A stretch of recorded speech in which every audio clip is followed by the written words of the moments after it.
folks. How's it going? Hi, everyone. No one wants to join Becky in the front row. Oh, good. Okay. Well, there's lots of seats up front for folks that are coming in. Feel free to grab more seats. Welcome. I am so glad all of you are here. I'll be honest, I'm a little bit thrown off because it took me 6 tries to get the Wordle. Okay. So I'm not my best self right now. I'm going to go ahead and throw that out there just so you all know. I'm pretty bummed. If you don't know what I'm talking about, come on, get with it. All right. Welcome to event 2 of season 6 of the Female Founder Speaker Series.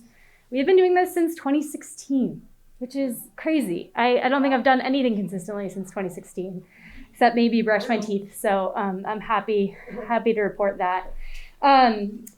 Thank you to Maddie and Hans and all the folks at Hotel Vermont for making this happen and letting us come back. I do want to just say right away, please be diligent with your masks. No chin diapers. Take a sip of your drink, put your mask back on. Please be respectful of everyone around you.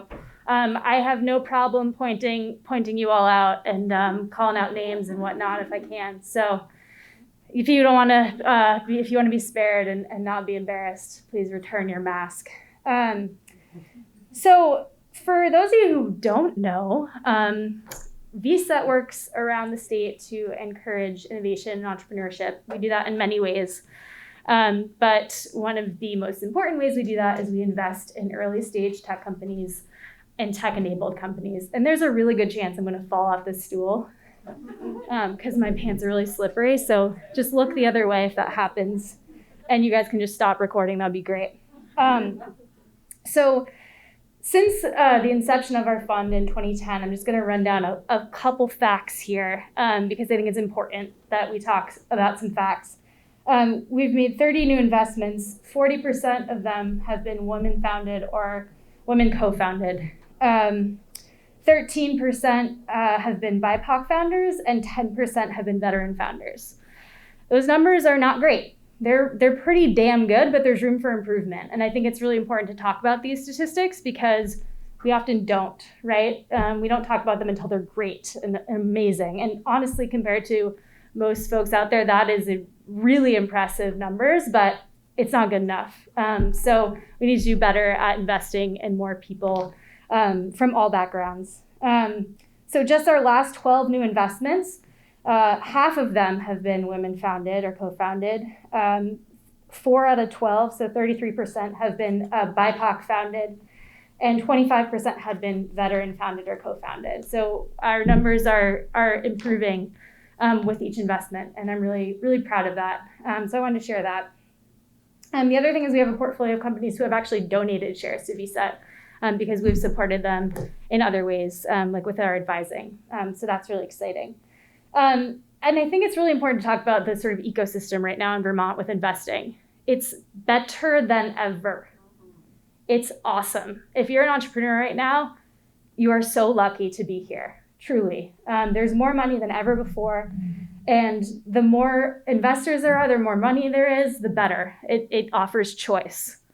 And when entrepreneurs have choice, the world opens up to them. When they don't have choice, there's some really, really unfortunate things that can happen, like they lose ownership of their company and other horrible things. So we're living in a really, really exciting time in Vermont right now. So if there's one thing I know for sure, it's that it's really hard to start a business without funding, whether that's your own from bootstrapping or from other folks. So tonight we're going to talk to some of my favorite people about how to find and secure funding, what venture capital is, how to become an investor, and just what it's like. And we're going to talk to women investors. How special, right? We don't get to do that often. So I hope that this is one of many, many events in the state where we talk to women investors because there need to be more of them. So before we get started, I think it's important to do a little poll. I want to know who's here and why you're here. So how many of you are entrepreneurs that are looking for funding for your company? If you could just raise your hand. Don't be shy. Awesome. Okay. How many of you are investors looking to find companies to invest in, or looking to meet other investors in the house? Hell yeah, awesome. Anyone an aspiring investor? Like, I don't know shit about investing, but I want to at some point. Awesome. I'm gonna raise my hand. I'm an investor, but I'm also learning, and I think we all are, right? So I'll throw my hand in there as well. So we are really, really, really lucky to have these three women with me today. So I'd like to, I'll sort of introduce, and I'll have each of you kind of introduce yourselves, but we have Caroline McBride, we have Allison Maino, and we have Louisa Schibli tonight. So let's give them a little warm hand here. Get them started. So we'll start at the end. Caroline, if you just want to say who you are, what you do, why you're here. Caroline McBride, why I'm here. I am now retired, but I think I'm here because almost 20 years ago, I co-founded with two other people a global real estate investment management firm. We invested in Europe and Asia. We got institutional money. That means pension funds, endowments, foundations. And I considered myself at the time a very unlikely entrepreneur, and I can say more about that later. But I never thought of myself as an entrepreneur, especially since I started my career at IBM. Awesome. Allison. Can everybody hear me through this thick mask? Okay. Hi, everyone. I'm Allison Maino. I am with a company called JH Capital, and we are a two-person family investment office. We invest in mostly Vermont-based businesses, and our mission is to grow jobs and grow the economy in whatever way we can here. Louisa, keep it like under 12 minutes. I'll do my best. So I'm Louisa. I'm a co-founder of Milk Money Vermont, which was Vermont's equity crowdfunding platform. I'm also a co-founder of the Vermont Women's Investor Network, which kind of came out of that, which I can talk about later. All of you who raised your hand wanting to be an investor, you need to come to all of our events, because that's what we're all about. And recently now I'm involved with a company called Rural Works, and we are a USDA, we're a pending licensed USDA rural business investment company, and we're raising a fund to invest in the Northeast and the upper Midwest. And I can go into more detail about that too. Love it. I also sit on some boards. That's important to say. No, because I sit on the board of the Flexible Capital Fund, which is worth mentioning because it's run by Janice St. Onge, a woman. Shout out. And that the majority of her board are also women. Love it. Yeah. And then the Burlington Telecom Innovation Fund that I sit on, which is also mostly women on the board. So we like that. We like that. And we love Janice. Yeah. She's a rock star. She's one of those people I can email and be like, Janice, what does this mean? And she will respond, which is just lovely. I think it's important just to start to talk about how you got into investing, because you all have very different paths. So we'll go the opposite way again. We'll stick with Louisa and go to Allison next. So, I mean, my father actually growing up was an investment, managed money in New York City. I grew up in Manhattan. So it was always talked about at the table at dinner, but it was really public, the public markets.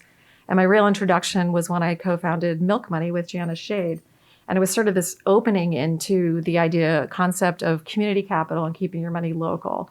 And that sort of just led me on this whole path of like, oh my God, the importance of keeping your money local, the importance of supporting. And then that sort of like, also, I should say that when we got the okay to actually do this, because we are registered with the Department of Financial Regulation, my one thing is if I, as the co-founder and person running with Janice Milk Money, if I wasn't going to be able to invest in the companies because it's open to anyone, I wasn't going to do it. And they were like, don't worry, you can do it. So we actually then could invest in the companies that were also on the Milk Money platform, which was amazing. We felt so lucky that we had that opportunity and that we opened it up to all non-accredited to any Vermonter. You had to be a Vermont resident to invest. So great. Yeah. So great. We'll talk a little bit more about that. And that's just peeled back more layers, but that was the introduction. Dipped the toe with crowdfunding. Yeah. I love it. Love it. I have a non-traditional route for getting into investing. I spent most of my career in advertising, sales, and digital marketing. So naturally, I'm an investor now. But I grew up in South Burlington, moved away 2 weeks after I graduated high school. I graduated college, lived in Boston for 3 years, then moved to New York, married a New Yorker, had 3 children there. was kind of just doing the New York grind and commuting into the city at that point in time. We had moved to a suburb of the city, and we sort of reached this point where my husband was working remotely. He's a Long Islander. I'm commuting into the city, like in a job that is fine and is great, but like I wasn't looking at my boss saying, "Ooh, I want to do that someday." And similar to you, Louisa, business was always a discussion at the dinner table in our house. My dad ran a company here called IDX, and he had been doing private investing by himself since 2006. So right around probably 4 years ago, we kind of started hatching this plan. My husband and I were like, okay, how can we like get out of the city and move to Vermont and have a better life for our family? And coincidentally, my dad needed to hire somebody in the business, and he never really thought any of us would be interested in it. But I said something to him like at Thanksgiving dinner. The next morning, I had a job description in my inbox.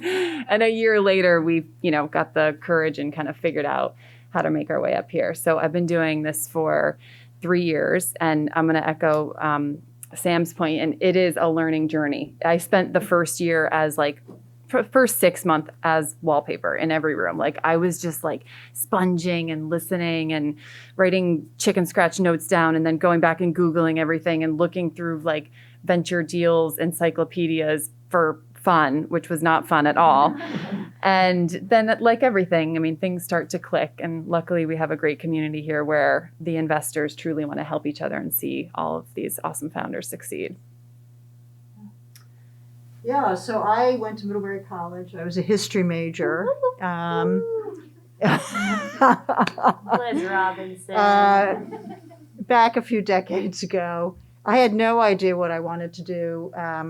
I graduated in a recession, got a job in bank operations, which at the time was where they stuffed all their women and non-white people.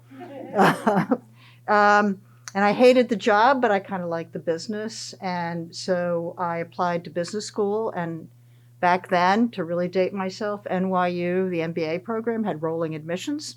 Wow. Yeah, so it was awesome. So I applied in April for September, got in, ended up getting a job at IBM in their real estate and construction division, which is not exactly mainstream. And my first job was really as a construction controller, wandering around construction sites in my heels and little suit and stuff. Yeah, and hard hat. No wonder you're so nimble.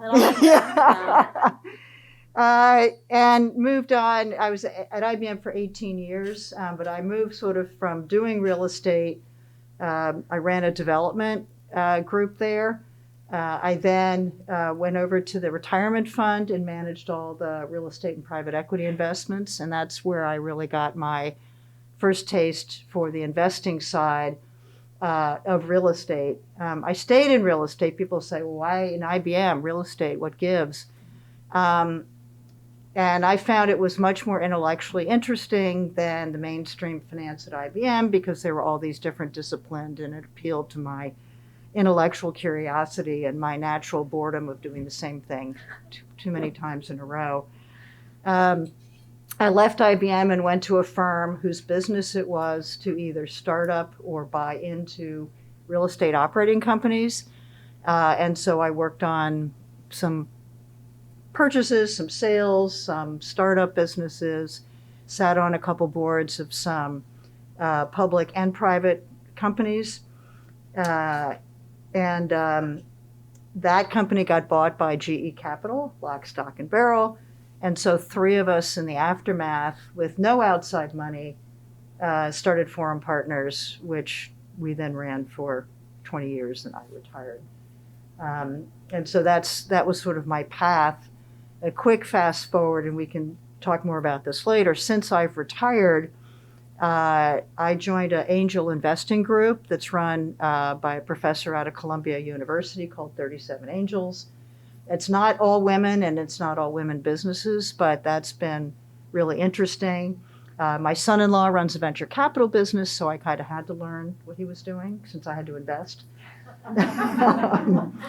And I've also, since I've been spending a lot more time in Middlebury, I've been spending time with some of the middle grade students who've started their own businesses. Folks like, I just met with the Schibli. For those of you who don't know Schibli, you should check it out. And there's another startup that got a bunch of guys that just graduated called Tree Line Terrains, right? So I've been doing some informal mentoring, and I judge for Yeah, Sam's I class. call Caroline several times a year. I'm like, can you help me again? It's only a matter of time before I burn that bridge, but hopefully that tonight won't be that night. But it is a journey, to echo what the others have said. I mean, you just don't wake up one day and say, I know how to be an investor. What I loved was really taking to task some of the young analysts in our firm that would run all these numbers and show me a result, and I'd look at it and I'd be like, this doesn't make sense. Oh yeah, but this, I said, doesn't make any sense. Sorry. Too much science, not enough art. Yeah. Awesome. So Great. So I decided that it might be helpful for myself and also maybe for some other folks to do like a little like rapid fire, quick question, quick answer of just like a few fundamentals here, because there's so much just garbledy-gook when it comes to talking about investing. So just a couple basics. Caroline, what's an angel investor? angel investing, I think of as one step past friends and family. Awesome. Yeah. Allison, what's the difference between debt and equity? Debt is when a company takes a loan from a bank or an investor, and you have to pay that back like a mortgage with principal and interest.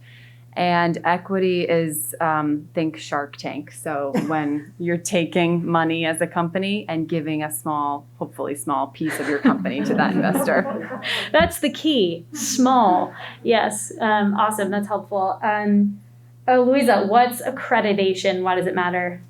Well, so there's a definition. It's called an accredited investor versus a non-accredited investor. And so an accredited investor is someone who earns $200,000 a year, or as a couple, $300,000 a year, or you have $1 million in net worth, which is not including your home. They updated the definition in like August of, I've lost track of years. It was either 2020 or 2021, but It's all the somewhere same. in the last 2 years. And Recently. yes, I think somewhere in the last 2 years. I know it was in August, but to allow people who are working in the industry and certain licenses to be included in that. So you don't have to hit the financial requirements. Okay. And a non-accredited is in everyone else. And basically the government did that because they thought that those people were smarter and could actually afford to risk their money, which is ridiculous. Yeah. Which is why Obama finally did the Jobs Act to open up the whole crowdfunding, because he was like, why should the rich get richer? We need to open this up and let other people who are non-accredited also have access to be investing in companies. So great. Okay. Was that helpful? Yeah. Good. Okay. Awesome. So one of the things I want to talk about, especially based on my poll that I did, was what I was looking to see. Advice for founders. The do's, the don'ts, how to get your company funded. So this is, when you're a founder and you want to take outside investment, you go out to find someone that wants to take a small, hopefully, piece of your company. Let's just start with that. Like, what, Allison, let's start with you. Like, what do you look for? What's a red flag where you're like, eesh, no, not ready, or never? So a character first. I mean, that's I think it's the way most investors do invest, and that's where the art and the science comes into it, because you can spend days and days and have a zillion analysts looking through a diligence room, and they might say, this is a good investment or this is not a good investment. But getting to know the character of the founder, and my advice to a founder is just be your absolute self. Like, do not try to tell a story that is even a little bit, pitchy. Like, just be your absolute self.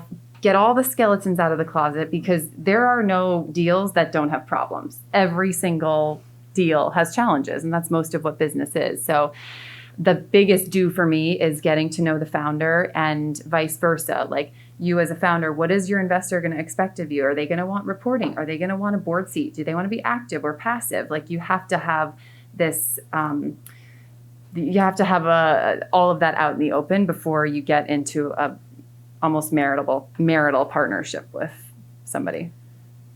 Yeah, On the other hand, so in my business, we raised limited partnerships. So we raised blind pool funds from institutional investors, and then we went out and invested it in companies. And I absolutely agree.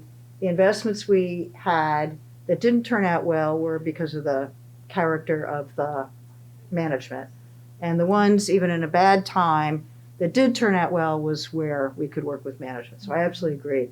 When you're out there raising a fund, there are three of us. We had an idea, we had a lot of relationships, and we had like one assistant, and I don't think we had an analyst yet.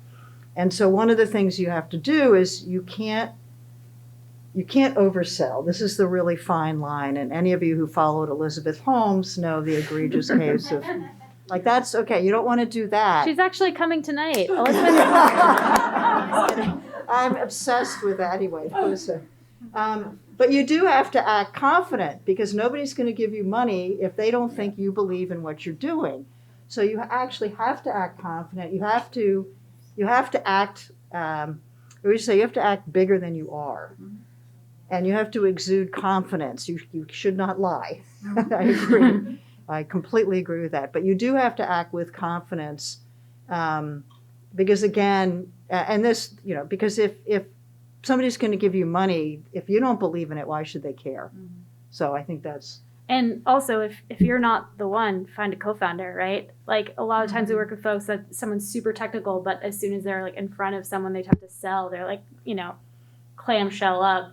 So that's where a co-founder can be really helpful when you're fundraising. Yeah, I was just going to add, I agree with everything that you guys said, that, you're investing in people, and can the people actually execute what you want them to execute, or what they say they're going to be executing, which is why it's so important to get to know their character, because invariably something's going to go wrong. So if they are like true, have a good character, and they are collaborative, and they want to listen and have your help, then you can weather that storm. But sometimes it doesn't work. Like, the best intentions, and people have really good characters. When the shit hits the fan, like, it's just too much sometimes. But the character is ultimately the most important thing, because it's the people that you're investing in. Totally, because as soon as you take an investor, I'm putting my investor hat on as well here. I'm on the panel now. I have to turn my body a little bit. At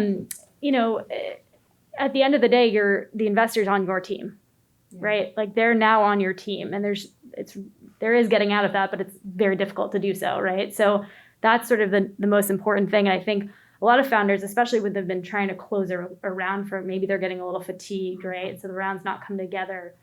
They're so dead focused on raising that capital. At the end of the day, that's literally their only goal, that they forget to be a person, right? So like, sometimes you get these inbounds, right, of folks that want investment, and they're not even a person. They're just so focused on getting the money. It's like, well, let's take a step back and just, talk person to person, right? Tell me why you fell in love with this idea.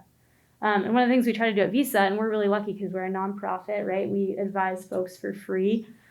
We get to meet a lot of people with their guard down, and we work really hard to build that trust, right? And we might work with someone for a year or 2 years, and then guess what? They're investable. Yeah. They weren't when we talked to them first. And we're totally transparent with them about that, right? Because that's so important, is building that trust. And I think, go for it. Yeah, no, I was going to add. So one of the things I learned from my business partner, who was really he's still alive, but great marketer and really great financier.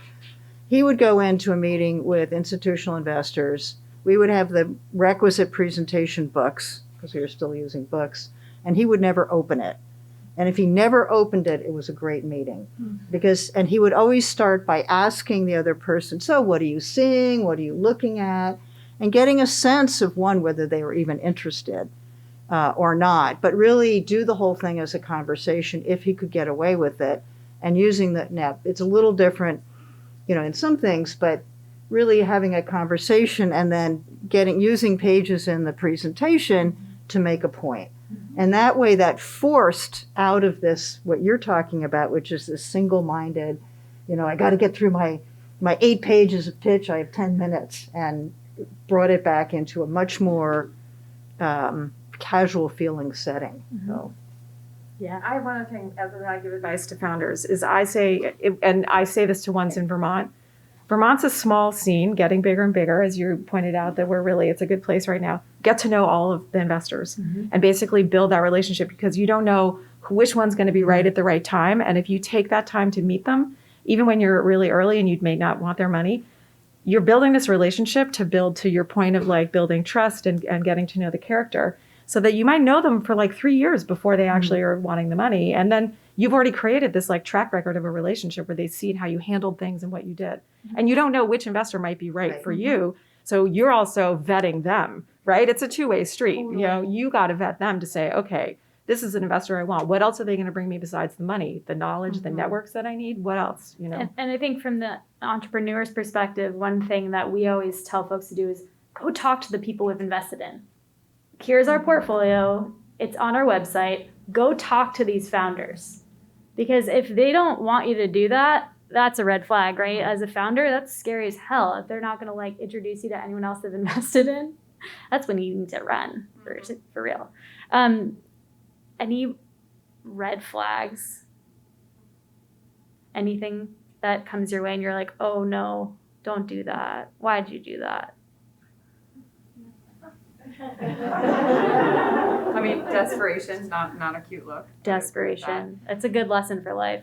And I think it is, yes, especially in the 20s. Yeah. This might be a personal preference, but if you're bringing a pitch deck, tight, 10 slides, and layman's terms, like make it, if you're a technologist, make it so me, a non-technologist, can understand it. I think that goes cross-category. I also have, mine is don't read the pitch. I can read the pitch, don't read the pitch. Tell me what's not on the page. Yeah. And the fewer words on the page, the better. Yeah. So. No, and I also like founders who are willing to listen and hear you. Sometimes like they're they're just throwing it all at you, but they don't hear you. So just listen, because you might be missing important information. I love that. And I echo everything. And you guys said. emotional Yeah. intelligence too. I mean, Yeah, that's, huge. Just Right. read the room. Yeah. Are you talking to me? This is awkward, Allison. The night is young. I gotta The night is young. Louisa, I'm gonna throw this one at you because I know you're doing some work here. What can Vermont as a state and all the folks that are active in the investment scene do to encourage more women investors? Well, I mean, that's basically why we started the Vermont Women's Investor Network. So, with Milk Money, it kind of opened this door. I realized I've over the years spoken to hundreds of female entrepreneurs in the state who are all looking for money. But I also met all these women who didn't realize that actually they were accredited. They're like, wait, what do you mean I can be investing? And they were like, I want to be direct investing into, female founders. So I actually made a couple of connections right in that lobby out there, which a couple happened. Direct investments happened. But basically we started the Women's Investor Network with the Vermont WIN, and sort of with the idea that, we need to change who's investing. We need to have more women investing in women, because traditionally it's been more men investing, and, people are more likely to invest in what they know. So more men invest in men, right? I mean, 3% of VC money goes to women, right? Nationally, that's just a horrible statistic. Mm-hmm. So we set about with Janice St. Onge, and we now are connected with Maine and New Hampshire. So we're a bigger network. We're the Northern New England Women's Investor Network. And really our goal is to, teach women what it means to invest. Like, come ask us all the questions. We don't know, we might not know them all either, but together we can learn, and we can make baby steps. Maine has a really active angel network, and so we can learn from Maine. Mm-hmm. New Hampshire did try a New Hampshire Impact Fund, where they tried to do a fund that was for women. It was kind of expensive. So we're all learning along the way. But over COVID, when everything went to Zoom, we started offering these Her Stories, where women would come share their stories. And it was like from traditional investing into impact investing, and really putting their money to align with where their values. And their stories are so powerful and they resonate. And when we invite only women, sorry guys. And we had one, I'll just tell you this one story. We had this one woman from Maine come tell her story. We had 145 signups, and there were like 50 men.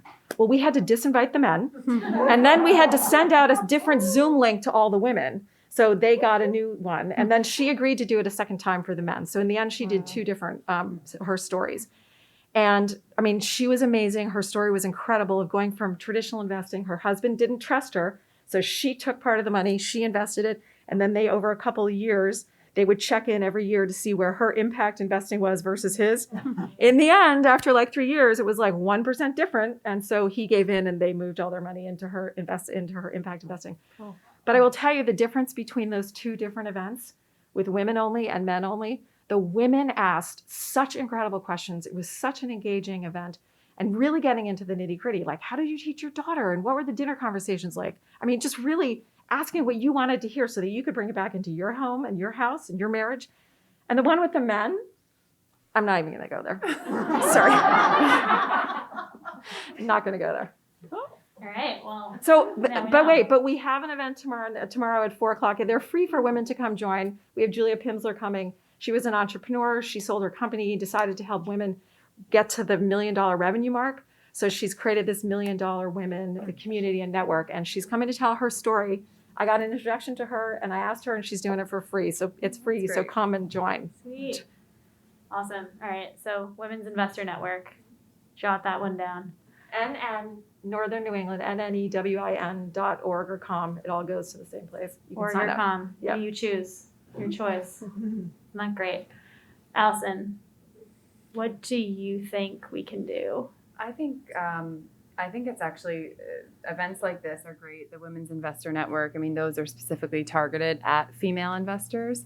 I think expanding your network, I know that sounds kind of like 101, but talking to the different, start with the big ones here. Start with Fresh Tracks, Hula, JH Capital, VSET. Talk to folks around here, and if you have a skill set and a value that you want to add while you're investing, that is more than welcome. There's plenty of room for that in this market. And as Louisa said earlier, it's a good time to be an investor and a founder here because there's a lot of great founders and a lot of cash flowing through the state right now. So true. Caroline, do you have any thoughts? Slightly from afar, having not run Yeah. a business in Vermont, but general observation is that Vermont needs to keep more young people in the state so that all these businesses that get started have somebody to work there. Because I have heard horror stories of businesses that need a specific skill and they get one applicant and they move to Virginia and this is pre-pandemic, but they get 40. And so I think the workforce is a real issue. And I think Vermont needs to, in its own way, make itself more business friendly. Yeah, totally. And I think, Allison, you talked about being wallpaper when you started, right? And just absorbing. I think that's a huge part of it. And I think, your dad's a great example of it. And I'll give a shout out to Dave. He's not here. Don't tell him I said nice things, okay? Don't tell him. But, since day one, I started at VSET in operations. I had no knowledge of investing, no interest in it really. And Dave said, here's my calendar. Come to any meeting you want to come to. And I was like, okay. And sort of one meeting a week led to 2 and then 3 and then follow-ups and all kinds of different things. And all of a sudden I was interested. I was in the room, right? Which is so important. And I was just asked to be there. Right. And, right away, even before I knew much, Dave would say, Sam, what do you think? And that's so important. It's so, so important. So if you're someone that's lucky enough to be in the room, inviting other people to be in the room too, right? Even folks that may not be aggressively interested, just people on your team that you can support, young people, interns, right? It's so, so important for folks to get that exposure and have that mentorship. So I think that's another piece that's missing. And I will say, I'll toot all of your horns here quickly, if I may be so bold, is that all of you have been so, so welcoming and so, Louisa, especially, I met you many years ago when I started at VSET, and you were just so, so kind and generous and willing to help. And well, it makes a difference, right? It's intimidating. I think investing's so effing intimidating. And you always feel like an imposter, at least I did. And people like Louisa that make you feel welcome in the room and care what you say and don't make you feel stupid when you ask questions. That's just so, so important. So I think that's what I would add is just mentorship, right? Finding the right people that are going to open the doors for you, and asking, right? Like asking it, what is your experience? Can I come to this meeting? Talking to other founders that have been invested in, all of that stuff, I think goes a really long way. And, the people that ask are the ones that get in the room. So I would add that too. Is investing just about making money, or is there, other pieces of it that you think are important to consider? Anyone? No, it's not just about making money. Hopefully that's the byproduct of your work, but I guess it depends on the goals of the individual investor or the firm. But I think it's about creating jobs, and I think it's about helping kind of pave the way and pass along some lessons that the royal we have learned in the process of coming up, and hopefully having seen some of the speed bumps that these investable folks are going to see inevitably.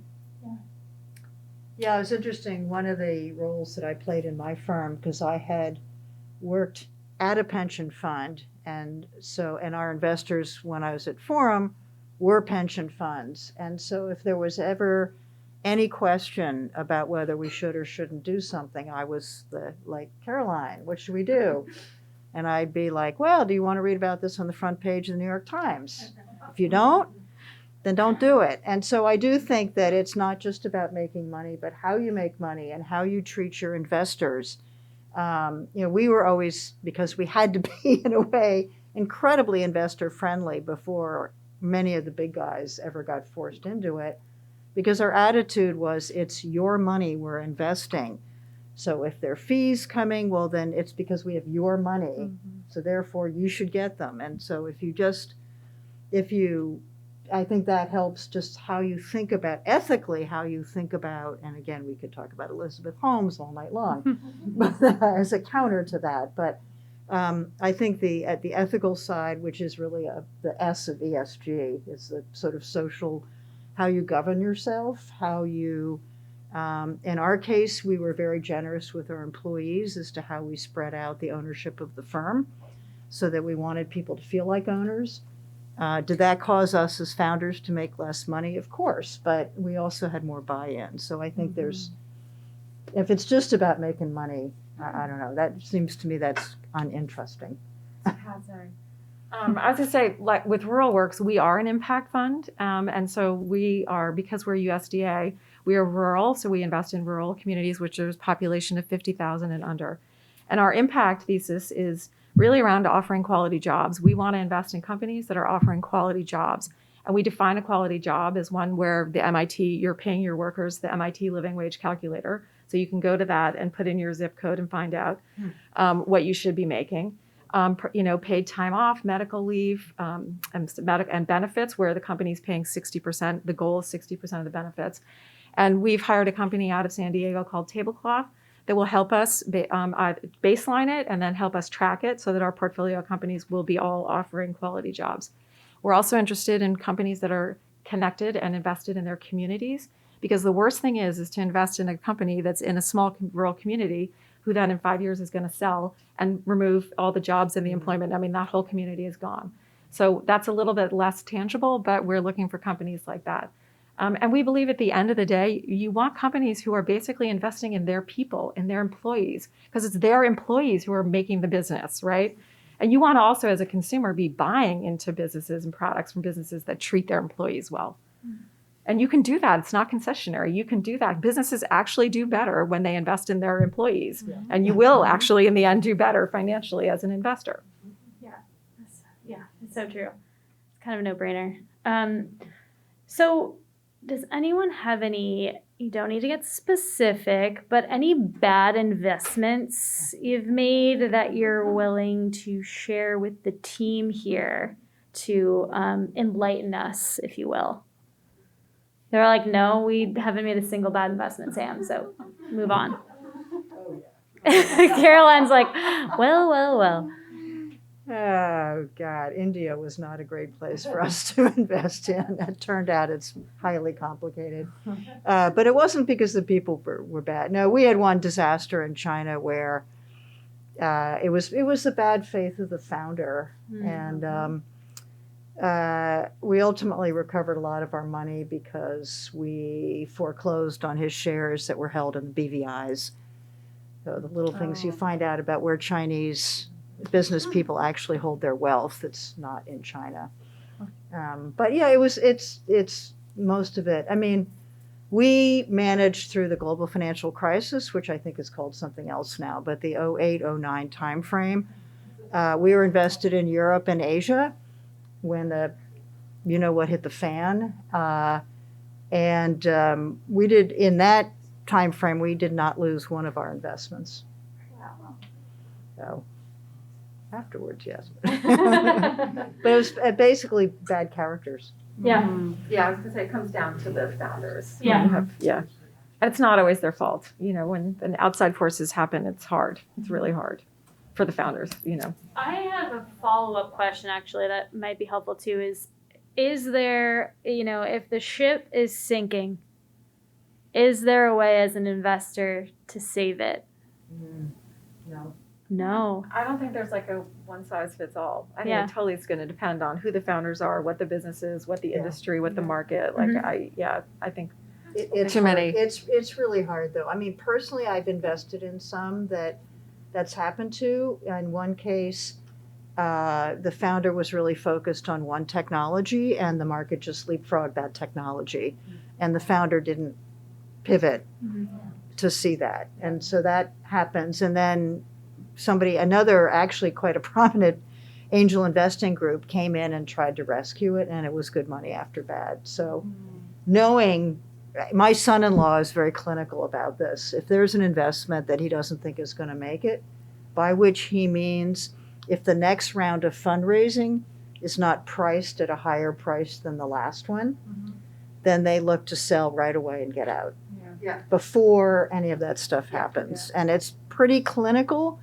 but it serves them quite well, frankly. It's so all comes down to the founder. Like every answer, I'm noticing this theme is coming back here. But if the founder if it's founder error and they can get out of the way of their own ego, then I think it is salvageable because you bring in a new team or you bring in an operator who has done this before and is equipped to save something and up for the challenge. Good luck finding that person. But it can be done. I mean, if it's something, product, if something's wrong with the product and the team can't pivot, well, you're dead in the water. Yeah. Allison, you just sparked something. Oh, sorry. I was just going to, I just sparked one thing that I look for and my 37 Angels group really looks for is whether the founder is coachable. Yes. And whether therefore you think they can pivot, because most products they show you right away are not the ones they end up with. So just as a thought. So true. And actually that again kind of goes with what I was going to ask is, Allison, do you think, and this is taking a step back here, but as a founder, and I know I'm looking at some examples, so I know they're here, like people who are thinking about raising capital for the first time, and might be, scared to do so. What do you think they should, what in their gut should they know? What should they do? What should they be prepared for to take that leap? Just thinking about all the things that can go wrong, how do you know that you're ready to jump in and sort of take that leap?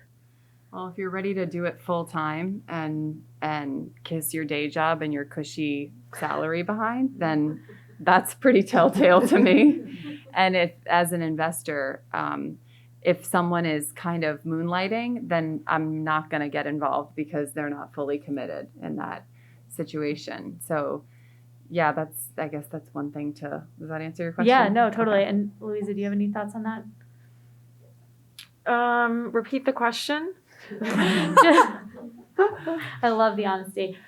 Just when folks are getting ready to take investment for the first time, to take that leap, is there anything they should feel in their gut or anything they should be prepared for beforehand? Allison said, that, and also like it's going to be completely an unpredictable wild ride. Like you have no control over that, and you're just going to have to basically live with the word uncertainty and basically get used to it. That would be my surround yourself with people who are smarter than you in areas that you don't know things about. which and comes take back their to, advice. which comes back to like being coachable, right? Yeah. Like Right. listen and like acknowledge if you're not really good at something that, okay, I'm not that good at it. So let me hear what you have to say. Like that's so important. And that will come across like in the characters, getting to know the character, Yeah. when you want to make that investment. Humility. Yeah. Mhm. Yeah. It's interesting. One of the downsides, if you're, so on the one hand, founders are expected to be able to pivot, good founders, if need be. On the other hand, if you take in outside money, you then have another party who's may tell you what they think you should be doing, whether that's right or wrong. So there There are cases where companies have gone south Yeah. because they did listen to Right. investors who had bad So advice. Yeah. what the and this is why somebody said it's a two-way street, because who is giving you the money is really important, is almost more important than the money. And setting the rules and expectations out ahead of time is unbelievably important. We never, when we founded our firm, partly for that reason, we never took, in our management company, we never had third-party money. We bootstrapped the whole thing. We got really lucky with our first investor. It's always better to be lucky than smart, but for that reason, because my business partner did not want a third party telling us how to run the business. So Yeah. did we grow it as much as we could have? No. A lot of our peers went and got some, huge person to put money in. But we also were in control of our own destiny, for better or worse. And that's where I said, like, as entrepreneurs, go out and meet all the investors and get to know them and, court them, because it's your decision at the end of the day. Right? Totally. Yeah. And a Totally. good investor shouldn't, in my opinion, be telling you what to do with your business, Right. because no matter how much, experience that we have amassed sitting on the other side of the table, you know your business better than whoever you have on your cap table. So you should be coming to your investors, if they are active investors, or your board, saying, okay, here's my issues, X, Y, and Z. This is my proposed solution. Poke holes in it. Yeah, and at the end of the day, it's like you're the one who has to live with it, Yeah. right? Right. Like Yep. whatever decision you make. But I think, that's another thing to look out for with investors, right? Is at Visa, a lot of the times we'll say, we're not the right investor for you. Here's why, and here is who might be. Go talk to these 3 people, and we'll make introductions, right? So if you talk to an investor, and first of all, they should be very straightforward with you and honest with you and tell you why they don't want to invest in your company. But also ask them who else you should talk to, right? And ask them to make those introductions, because if they're honest with you about why they're not investing in you, they'll also likely be able to make some connections. So for Visa, sometimes it's like, we have no experience in this industry at all. You need to go talk to Allison, because she does. And here's who else might be able to help. So I think that's really important too. And that's part of making sure you meet everyone, right? It's really easy to do in Vermont. We're not that large. But those are the entrepreneurs that I think are most successful, whether they're raising capital or not, whether they're just looking for advice and connections. The ones that have been to Allison, they've been to Louisa, they've been to Fresh Tracks, have talked to everyone knows them, they have a good reputation, right? Those are the ones that really succeed, because they've used every ounce of the network that they can. And I think, at least at Visa, we think it's important, really important, to get, Vermonters to invest in these companies. But a lot of the times there's investors outside of Vermont that might have way deeper experience or expertise in a certain industry, right? They have really, really deep experience in, e-learning, for example, or, biotech, or something that we don't. And I think that's another really important thing is, we talked about how when you get an investor, you're adding to your team, right? So really thinking about what are they bringing to the table. And if it's just money, run, truly, because your investors are the ones that are supposed to be opening the doors for you. Yam. Sorry, where was I? I do want to get to a couple specific questions for each of you, because you just have such amazing backgrounds. One, I wanted to we danced around it a little bit, but Louisa, can you tell us a little bit more about crowdfunding? Because I think that's like a really cool way for folks to get started in investing. And tell us a little bit more about Milk Money. So, there's like 2 different kinds of crowdfunding, right? There's rewards-based crowdfunding, where people are basically giving you the money for free, I say, because actually it's not really for free, because you're having to give them something, but you're not giving away equity in your business. And then there's the equity side, which is like a Milk Money, which was, in the beginning, before the at the national level, they hadn't made the policies yet for fundraising at the national level. So we were really lucky. Mike Pichak, head of the Department of Financial Regulation at the time, updated the Vermont ones and made it possible for Vermont companies, if you're based in Vermont, to raise money from Vermont residents. I didn't say Vermonters on purpose because actually there were people who gave us a hard time because not everybody is a Vermonter, even though they're a Vermont resident. You all know what I'm talking about.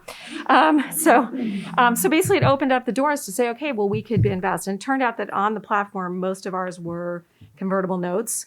And actually 2 have since converted. So that's kind of exciting. But it's like everyday investors.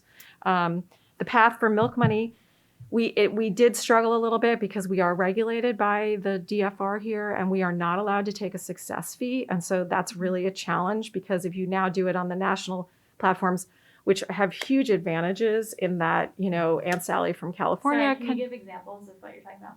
What?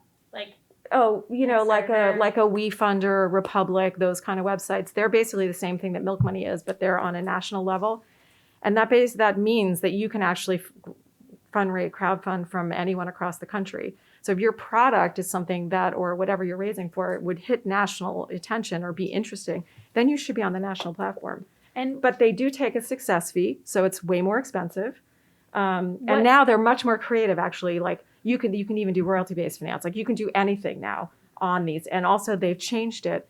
A disadvantage of our crowdfunding was that you might have like 100 investors on your cap table. And they've now created it where they've streamlined it so that there's like, you can do it, they'd make a single entity. Yeah, exactly. And then the investors are in there and you only have the entity on your cap table.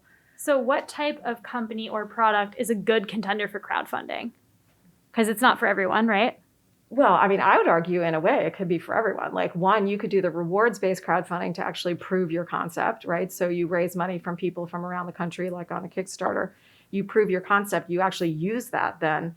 That hey, I got all this support on Kickstarter or iFund Women or whatever platform, and then you can use that for the next round to like if you're going to go to investors or even to family and friends. But to like slowly, you don't have to get all your money in one place. Like you can pull what you need. You could get a low interest loan from like Community Capital of Vermont, right, or VCLF. Like you don't have to get investors along the way until you get to the point where your company is worth what you feel it's worth to be able, if you want to get equity, to give away some of your equity. Like I always tell people, don't give up equity too early because it's the most expensive money that you'll ever take, right? So I always say like do a little bit, a mix and match, right? So do the rewards based to prove your concept. If you're small, then you can move if you want to do. If you have a product that can be like a national, then think about the national platforms. Or if you have something that's really home based, you need to raise $100,000, like a Milk Money could do that. I also launched Milk Money Investing, which it's now all with VSECU, but that's sort of a platform that is going to be, we did one raise for Oak Street Co-op here in Burlington. I don't know if you guys remember, but Matt Kropp did a co-op to buy the building that, what was Skinny Pancakes, what's their other one, Chubby Muffin was in. And so now like Main Street investors own that building, right? So it's not accredited investors and it's a co-op owned by the members. And basically they rent out to, the different restaurants and there's an apartment, basically making it possible for everyday Vermonters to be able to own real estate. So Milk Money Investing, it's not a secure, like we're not a registered security site. So actually we're pushing things like pre-sales. So like if you need $30,000 or $50,000, like, and you have clients, do a pre-sale.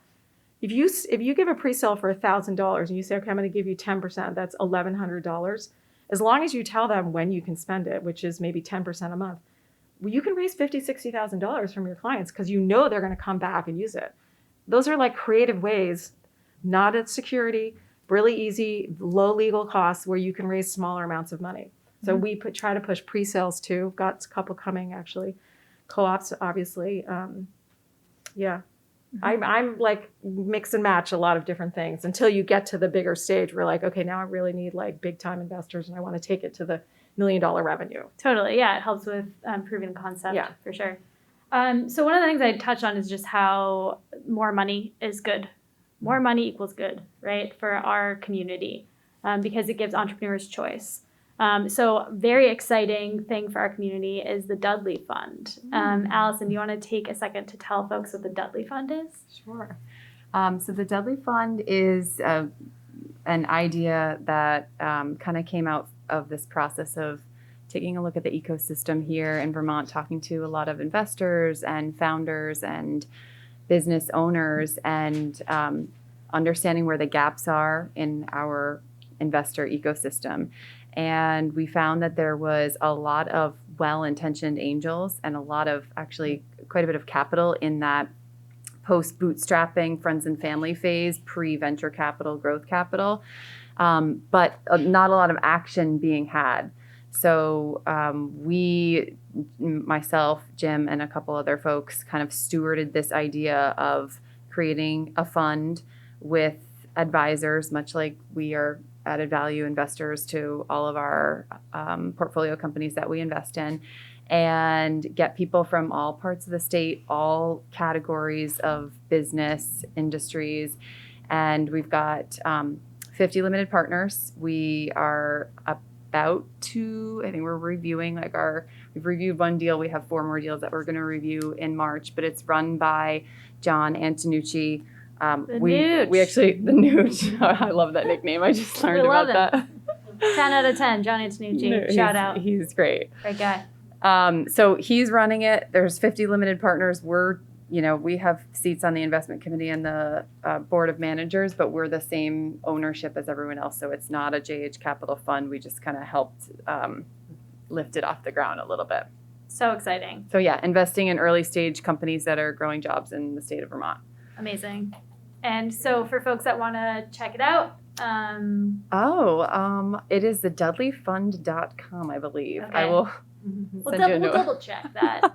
We'll Website fact just check launched. that. Yes. And if you haven't checked out the latest 7 days, there is extremely badass photo of your girl Allison. In a power stance. I was like, no big deal, but I know her. I said she nailed the badass approachable, which is what we're all going for, let's be honest here. So that's super exciting. Love that. So check out the Dudley Fund, entrepreneurs. Caroline, sorry, I keep slamming my mask here. It's going to be horrible. I'm sorry, Media Factory. Y'all are going to have to do some work with that. You focus on real estate investing, which is one of the things that VSET does not do. So I have very little knowledge of real estate investing. Can you tell us a little bit about what makes it different than other types of investing? Well, to be fair, what my company did was invest in real estate companies. So we actually invested at the corporate level. So in that regard, it was no different than investing in any other kind of company, except that their focus was some form of real estate. However, having said that, you still have to evaluate not only the management team, but the markets in which they operate, which are local. Real estate's a local business. Whether they can build stuff on budget and on time, and what their track record is. The good news in real estate versus a lot of high tech is there's a lot of stuff you can literally look at. Literally look at. It's there. Is it there? It's really there. But I think what makes it slightly different is that it is, if you think about the entire real estate process, it's so multidisciplinary. From like evaluating, say somebody's a developer. So you have to evaluate whether they have a good development process, whether they know how to pick good building sites, whether they can build on time. If somebody is investing in office buildings, then you have to look at, so it's, the levels at which you're trying to do due diligence on a portfolio company are pretty multi-level. And we had situations, we had a great company, a great team, a great product in Spain. And it was right before the global financial crisis. And we looked at the overall statistics and the amount, and these were second homes, and the amount of second homes being bought in Spain by the Brits, like most of the homes were being bought by the Brits. And my British partner, bless his heart, was like, this is not going to have a good ending. So in spite of the fact that these guys knew how to build, they were great guys, they had good sites, et cetera, the overall macro picture was frothy And we didn't do the deal, and 6 months later, the market collapsed. Phew. Whew. Dodged a bullet there. Dodged a bullet. Well, I always said the best deals we had were the ones we didn't do. So we used to like not do whole countries. Like we didn't do Australia until after the global financial crisis. Wow. So I think with real estate, you have this overlay, because real estate, at the end of the day, the demand for real estate is just derived from GDP, right? If you think about it, you don't need a warehouse if you don't have any goods. So there's a cycle to it, and so the macro picture in a country, or is whether money's tight or not tight, is really important. So that to me was really fun. China, if the central government tightened their controls on money, it meant money was really expensive and we could do our business. If they loosened it, we couldn't touch anybody because our money was too expensive. And it was as simple as that. So you bought when money was tight and you sold when it was loose. Is anyone else gonna have a stress dream tonight about real estate investing? Jesus. Okay, well that sounds hard. Yeah, but it's really fun. So if anyone has questions about real estate investing, go to Caroline. But I'm retired from all that now. Now I do. Now she cross country skis and Now I cross-country advises skis. entrepreneurs. But I am going to stop talking and let you all ask some questions before we wrap up. But I just want to touch on something super basic, which I should have done earlier, which is just when someone's coming to you for investment, what should they have? What materials, if they're emailing you, you're asking questions, what should they have ready to go and prepared to send you? Because I think that's something that's kind of intimidating first time. Allison, you want to take that? First conversation? First conversation.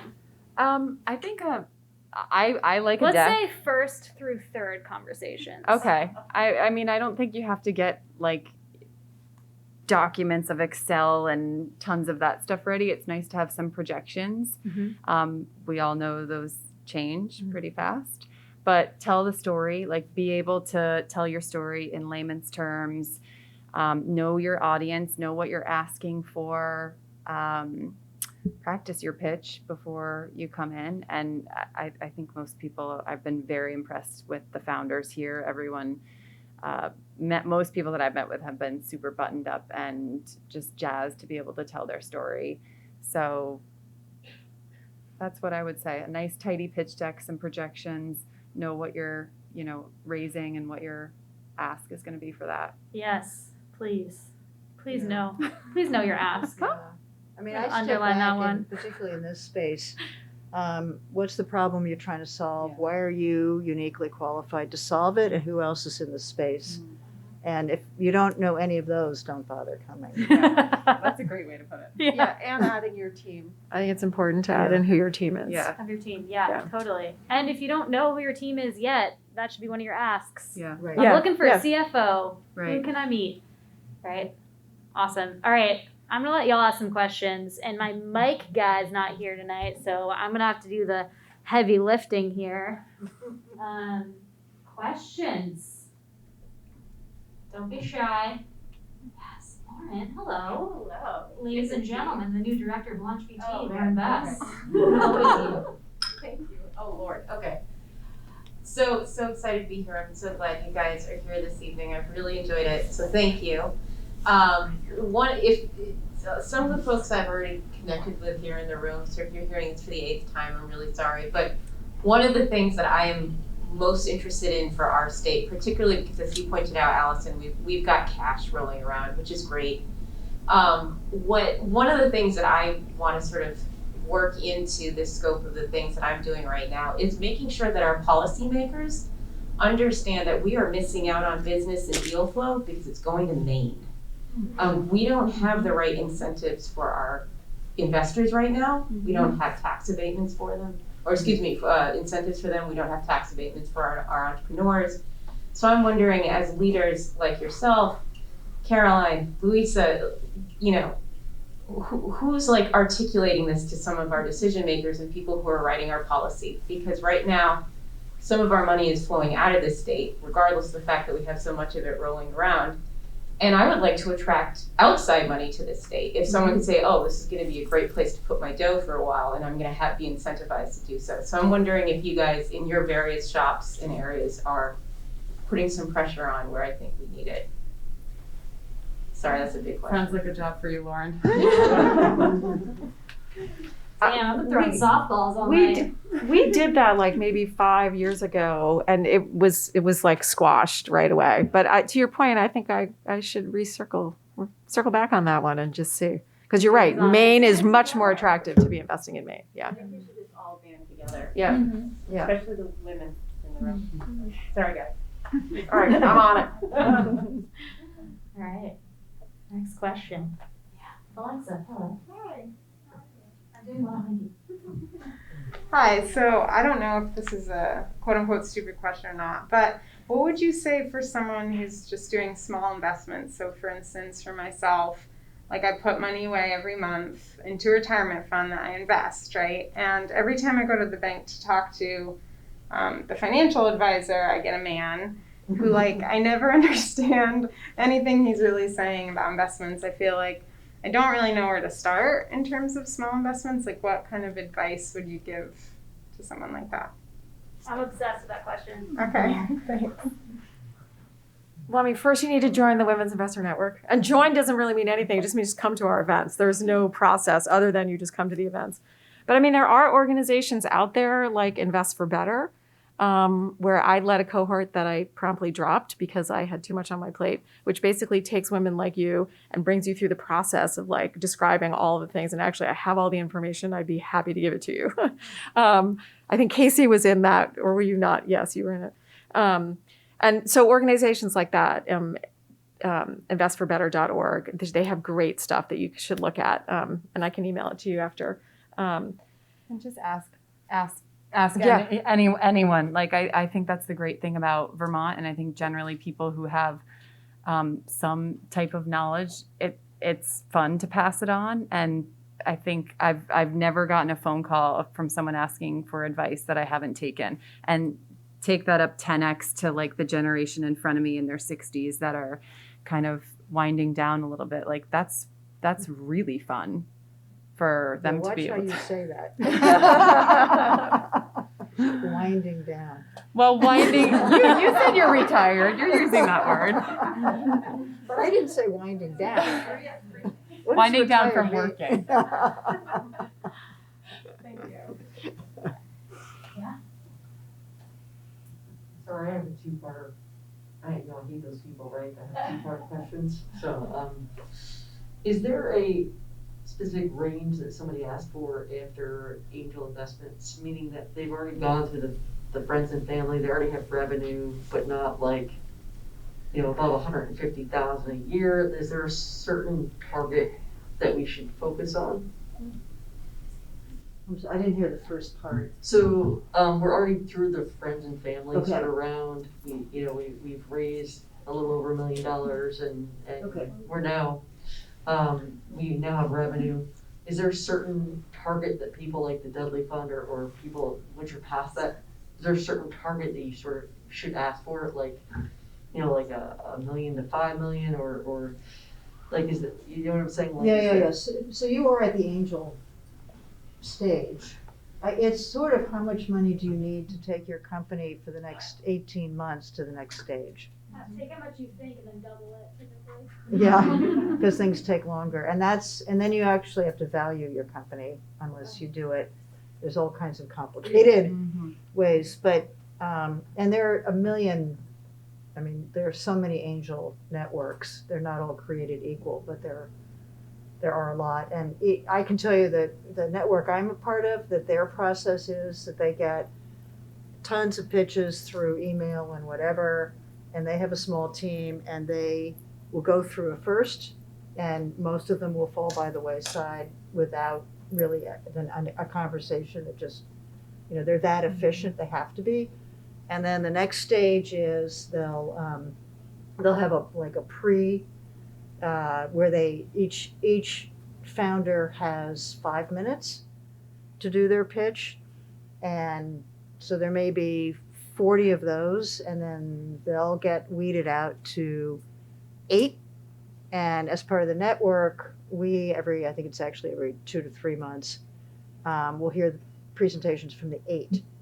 And so I don't think the 37 Angels process is probably that different from other angel investing networks. So the funnel starts big and gets pretty small. But it's hard to get through the funnel. But that is the... And one investor probably won't fund your whole round. They won't, right. So you'll be asking, if you're going for $1 million, you might get 8 checks of different sizes. Absolutely, I just didn't want to be like, yeah, can I have $5 million? Like, yeah, get out of the room. What the heck are you asking for? Well, Like, you'll that's- know that too, you'll know that because different funds will generally say, well, Right. we invest between 250 and $1 million. Right, So they will. you'll know which investors that you're going to because they will have socialized that And of what type of size investments they yeah, make. and and I don't know whether this is common, but the group I'm a part of won't let its members invest until the founder has raised at least 50% of their target also. So but yeah, it's always a grouping together, and the angel networks know each other, and this is again getting back to your guys' point about talk to everybody, and your point. People have different reputations. 37 Angels is very quick to make decisions. Somebody talked about, the due diligence is done by volunteers in 3 weeks. The entrepreneur has their answer in a month, whether they're going to get money, because they don't think they should waste people's time. And if it's a early stage company, there's only so much due diligence you can do. You're betting on all the things we've already talked about. So. And don't be afraid to ask too. Like I think entrepreneurs are hesitant to ask questions to investors because they want to come in confidently. But I actually prefer when entrepreneurs say, "What's the typical check size you write? Can I talk to 3 people you've invested in? What's the last round you participated in?" All of those questions are totally valid, and investors are more than happy to answer them. So also just want to mention, you guys are great. Like I've recently moved up to Vermont from the New York, New Jersey area, and this is much more inviting. Thank you, Vermonters, or whoever. I don't want to call Vermonters because I don't want to get in trouble. But anyway. Last question: is there specific funds that focus on healthcare, like equal socioeconomic equality in healthcare, and then creating jobs in Vermont for healthcare? Is there specific funds, or just it's across the board? There's not an industry-specific healthcare investing group here, no. I think most funds are industry agnostic in Vermont. We just don't have enough people here to have specific funds for specific industries, but I think you can find by looking at their portfolios if they have experience in that area. Great, thank you so much. All right, we got time for one more. Oh, Cassidy, CP in the House of Representative Hula. I love it. I'm just curious what emerging or growing industries in Vermont we're excited about in this coming year. You guys answer that. I'm not sure I have one off the top of my head. I might have to think about that.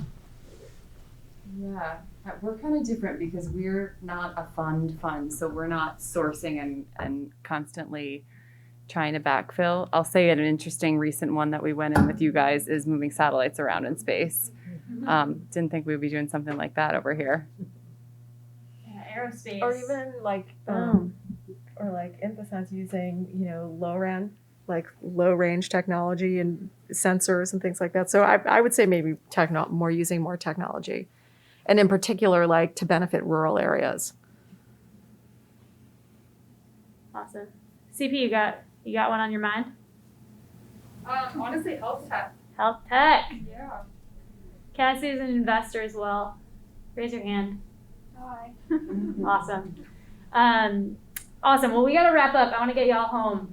But thank you for coming out and trusting us and being here. It's really special to have everyone in the room. And let's give a hand to our badass panel. They're awesome.